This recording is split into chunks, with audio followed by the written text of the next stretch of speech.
हैं दोनों एक प्रेम के बंधन में, आत्मिक बंधन में बंधे हैं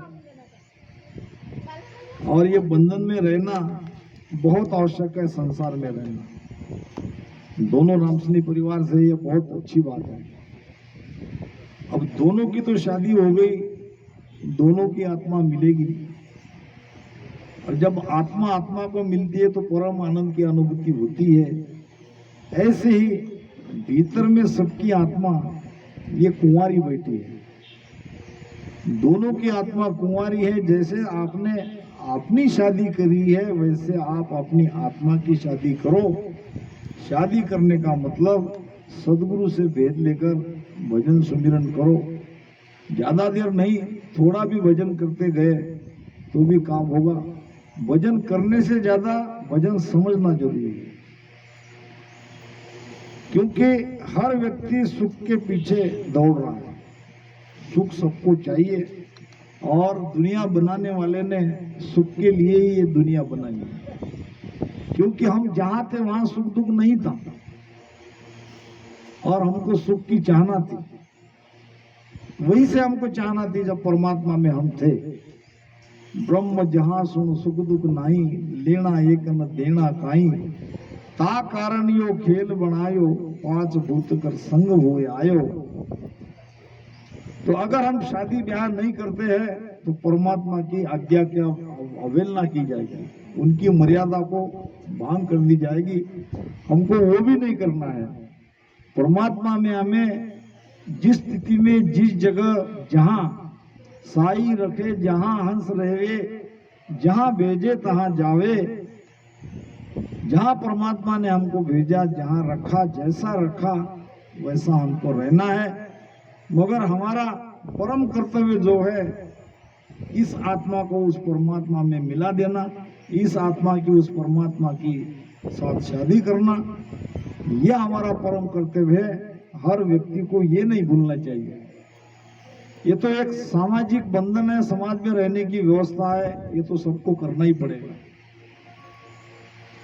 इनसे हम छूट नहीं सकते। मगर साथ में हमको वो भी करना है। महाराज कहते हैं कि आन उपासी आत्म द्रोही, आन उपासना करने वाला अपनी आत्मा का द्रोही है। आत्मा को अगर सुख चाहिए तो राम राम भजन करो, जैसे समय मिलता वैसे करते रहो। ये नहीं है कि सब काम धाम छोड़ के राम राम ही बैठे रहो। हाथ काम मुख राम है, हृदय साची प्रीत, जन दरिया इस संसार में यही उत्तम रीत। हाथों से काम भी करना है, आत्मनिर्भर बनना है और परमात्मा की भक्ति भी करनी है। दोनों बातें कर सकते हैं, क्योंकि भजन करने के लिए कोई श्रम की आवश्यकता नहीं है। बस मन से भक्ति करनी है, मन उसमें लगा के रखना है। तन सो जगत मन सो बैरागी, करे सकल रहे न्यारो। बहुत अच्छा सूत्र महाराज ने बताया है जिंदगी जीने का, जीवन में सुखी रहने का। तन सो जगत, अब ये बच्चे आ गए बैठे हैं सामने, अब इनका जो शरीर है ये जगत के लिए, अपने माता पिता के लिए, माता पिता की सेवा के लिए, और भाग्य से जो लिखा है प्रारब्ध अनुसार वो धन कमाने के लिए तन है। तो ये करो, तन से धन कमाओ, माता पिता की, गुरु की सेवा करो, सबसे अच्छे संबंध रखो। मगर मन में ये सब भाव मत लो, मन में वैराग रखो, क्योंकि मन के अंदर ये बात हमेशा रहनी चाहिए कि न ये जगत हमारा है, न ये शरीर हमारा है। एक व्यक्ति की 4 पत्नी थी। समय होता, आरती की थाली आ गई। एक दृष्टांत देके मैं सत्संग को विराम देता हूं। एक व्यक्ति की 4 पत्नी थी। पहली से बहुत प्रेम करता था, इतना प्रेम कि थोड़ा सा भी उसको दुख हुआ तो तुरंत डॉक्टर के पास जाना, डॉक्टर को बुलाना। दूसरी पत्नी से प्रेम करता था, बहुत प्रेम उससे भी करता था, मगर वो पत्नी हमेशा कहती थी कि तुम मुझे कितना भी प्रेम करो, मैं तुम्हारे साथ प्रेम नहीं करती, ये बात ध्यान में रखना। ऐसे कहते हुए भी वो उससे ज्यादा प्रेम करता था। कहने से क्या होता है, मगर मैं तो प्रेम करता हूं। और उसको हमेशा साथ लेते घूमता था। कहीं जाने का प्रोग्राम रहा तो अपनी दूसरी पत्नी को साथ ले जाता। तीसरी पत्नी थी, उसके साथ भी प्रेम करता था, मगर जब दुखी होता था, कष्टी होता था, कोई चिंताग्रस्त होता था, तो वो तीसरी पत्नी के पास जाता था। तीसरी पत्नी उसका दुख का निवारण करती थी। चौथी पत्नी भी थी, मगर उससे कभी कभार प्रेम करता था, ज्यादा उससे कभी 6 महीने में, 4 महीने में, 10 महीने में मिला तो मिला, नहीं तो नहीं मिला। अब ऐसा कुछ उसके प्रारब्ध में था कि कोर्ट का एक नोटिस आ गया, वारंट आ गया। वारंट आते ही बहुत घबरा गया। कभी देखा नहीं, कभी पचड़े में पड़ा नहीं, तो अपने घर के जो जिससे ज्यादा प्रेम करता है उससे ही तो वो कहेगा। अब पहली पत्नी से उसने कहा, पहली पत्नी कहने लगी, मैं क्या करूं इसमें, तुम जानो, तुम्हारा कर्म जानो,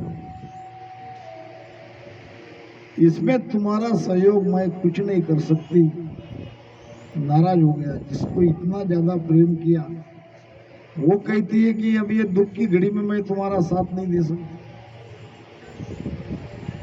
दूसरे को कहा, जो साथ लेते घूमता था, वो कहने लगी, मैंने तुम्हें तो पहले ही कहा कि मैं तुमसे प्रेम करती नहीं हूं, तुम मुझे कितना भी प्रेम करो, न मैं तुम्हारे साथ चलूंगी, न तुम्हारी मदद करूंगी, तुम है, तुम्हारा दुख है, तुम देखते रहो। तीसरी पत्नी कहने लगी, बात तो विचार करने की है, मगर तुम कहते हो तो कोर्ट तक तुम्हारे साथ में चल सकती हूँ, कोर्ट के आगे तुम जाओ, तुम्हारा काम जाओ, उसके आगे नहीं जा सकते। एक से एक उम्मीद लेके बैठा था, तीनों पत्नी ने इस तरह से उसको कह दिया, परेशान हुआ। फिर भी एक आशा की किरण थी, चौथी पत्नी तो उसकी थी। अब बहुत दिनों बाद उसके पास आया तो दरवाजा खोल के वो इंतजार कर रही थी, आओ आओ। घबरा गया, तुम्हें कैसे मालूम? मुझे इसलिए मालूम कि आज तुम वो प्रेम लेके आए हो, वो भाव लेके आए हो। जब आपका भाव प्रेम मुझ पे लगता है तो मेरी आत्मा को समझ में आ जाता है। मेरी आत्मा ने पहचान लिया कि मेरा पति दुखी है, क्योंकि आज तुम भाव से आए हो मेरे पास। जरूर तुम्हें कोई न कोई परेशानी है, कोई न कोई दुख है, इसलिए मैंने दरवाजा खोल के आपका इंतजार किया है, बिठाया। अब वो कहने लगा, तो कहो मत, पहले भोजन करो, परेशान होके घूम रहे हो, बाद में बताना क्या दुख है। अब वो कहने लगा, मैं कैसे भोजन करूं, मैं कल वारंट है, वो सब मुझे पता है, तुम पहले भोजन करो। भोजन करने के बाद फिर कहने लगी कि मैं तुम्हें कोर्ट में साथ लेके जाऊंगी, तुम्हारा मुकदमा लड़ूंगी, तुम्हें मुकदमे से बरी भी करा दूंगी, क्योंकि ये सब मेरे हाथ में है, ये सब मैं कर सकती हूँ, तुम निश्चिंत रहो, कोई तुम्हारा कुछ बिगड़ नहीं सकेगा। तो चौथी पत्नी ने उसे छुड़ा दिया, उसे सुखी कर दिया। ये चारों पत्नी हम सबके लिए है, हमारे सबके साथ है। ये हमारी बहन बेटियों के भी वो 4 पत्नियां हैं, तो हमारे भाई लोगों की 4 पत्नियां हैं। पहली पत्नी हमारा शरीर, कितना प्रेम करते हैं शरीर को, कई तरह से एक खरोच तक उसको नहीं आने देते, पर अंततः यही हमारा साथ पहले छोड़ता है। जब मृत्यु होती है शरीर ही तो साथ छोड़ता है। दूसरी पत्नी है धन वैभव, जिसको लेके हम घूमते हैं जगत में, मगर पैसा कभी किसी का नहीं है। पैसे ने कभी किसी से प्रेम नहीं किया है। आदमी प्रेम करता है तो दूसरी पत्नी कहती है कि मैं किसी की नहीं हूं, जो है मैं उसी की हूं, चला गया उसकी मैं नहीं हूं। तीसरी पत्नी है परिवार,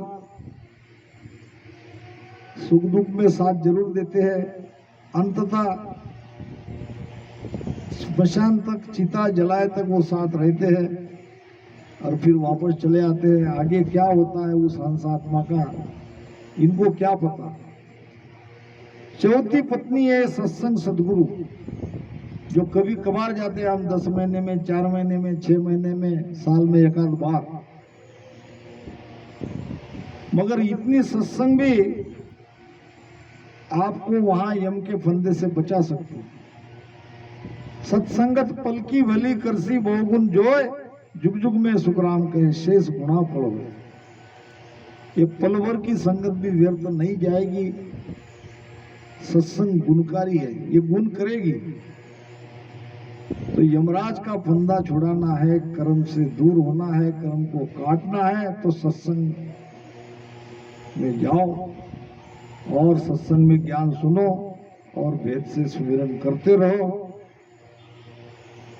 तो तन सो जगत मन सो बैरागी करे सकल रे न्यारो रे, अंतर माया अखंड लिव लागी सोही हरि को प्यारो रे। परमात्मा तुम्हारे भाव को दिखता है, भाव अगर है तो परमात्मा है।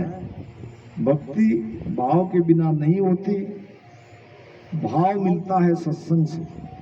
संग बिना तो भाव नहीं, भाव बिना नहीं प्रीत, प्रीत बिना सुखराम कहे नहीं भजन में चित। तो समय काफी हो गया, हमारे सामने हमारे बच्चे आए हैं और मैं सदगुरु जी महाराज से प्रार्थना करता हूँ, परमात्मा को प्रार्थना करता हूँ इन बच्चों का जीवन सुख शांति से व्यतीत हो और यही इनको आशीर्वाद है, इन पर कृपा बरसती रहे। तो आज नए जीवन का इनका प्रारंभ हो रहा है। अब थोड़ी देर हम राम राम करेंगे, इनके जीवन में आनंद ही आनंद मिले, ऐसी गुरु महाराज को प्रार्थना करेंगे, फिर उत्सव आरती होगी। राम राम सा करो, भजन करो थोड़ा, जहाँ हो जैसे बैठे हो सांस उसास में देखो, राम राम करते करते।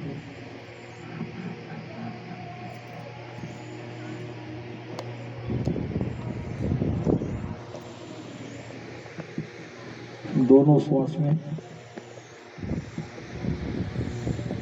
काटे कर्म आगला सारा, फिर कर्म नहीं लगे। ये राम नाम में एक विशेष गुण है, पुराना सारा कर्म काटता है, नया कर्म चार्ज नहीं होने देता, नए कर्म पैदा नहीं होते। इंसान कर्म के कारण ही दुखी है, कर्म के कारण ही सुखी है। अच्छे कर्म किए वो सुखी है, स्वर्ग में है। स्वर्ग न कहीं है, ऐसा कहते कि भाई ऊपर आकाश है ना, आकाश के ऊपर स्वर्ग है, ये बात झूठी है। स्वर्ग भी है, नरक भी है, मगर यही है। जो अभी सुख में, जिसका जीवन सुख से व्यतीत हो रहा है, वो अभी स्वर्ग में है, और जो अभी दुख में है टुकड़े टुकड़े को मोहताज है, दुनिया भर की पीड़ा है, दुख है, कष्टी है, वो अभी नरक में जी रहा है। न ऊपर स्वर्ग है, न ऊपर नरक है, न ऊपर मोक्ष है, सब यही है। स्वर्ग का सुख लेना है, शुभ कर्म करते रहो, पाप बिल्कुल मत करो, क्योंकि पापी को यमलोक है,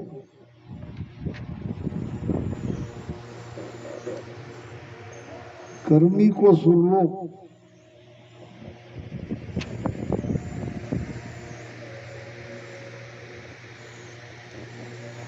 यही सजा मिलती है, यही कर्म अच्छे करोगे तो यही अच्छे रहोगे, और यही पाप करोगे तो यही दुखी होगे, और राम राम करोगे तो बंधन से मुक्त हो जाओगे। सांस उसास कहे हरि नाम, फिरे रसना मुख में दिन राती, धीरज ध्यान अडोलन डोले, आसन मारो का सो छाती। प्रेम प्रेम से राम राम रटन करना है। रटे राम रसना कटे करम सारा, धुए सांसू सांसू लंगे भाव पारा। 11 मिनट का भजन करेंगे और फिर समय काफी हो गया, उत्सव आरती करेंगे। थोड़ी देर रचना चलाओ।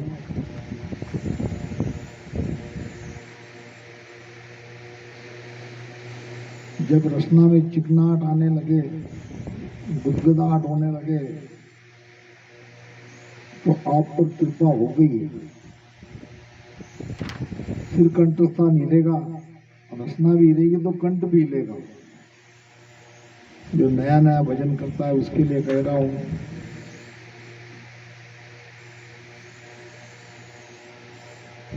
सदगुरु की सत्ता घट में प्रकट करने का एक ही उपाय है, प्रेम से राम राम रटन करो।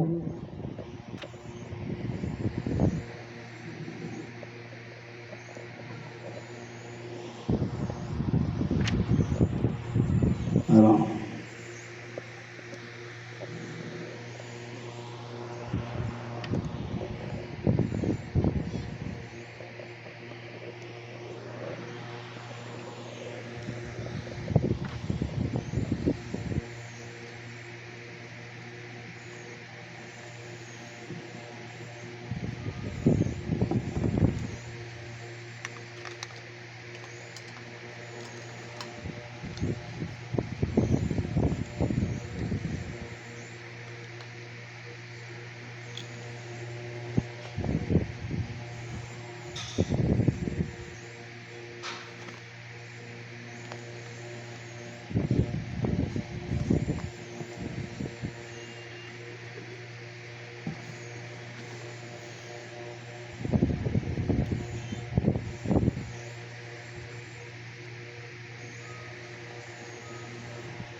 सदगुरु सुखराम जी महाराज ने धन्य हो, धन्य हो।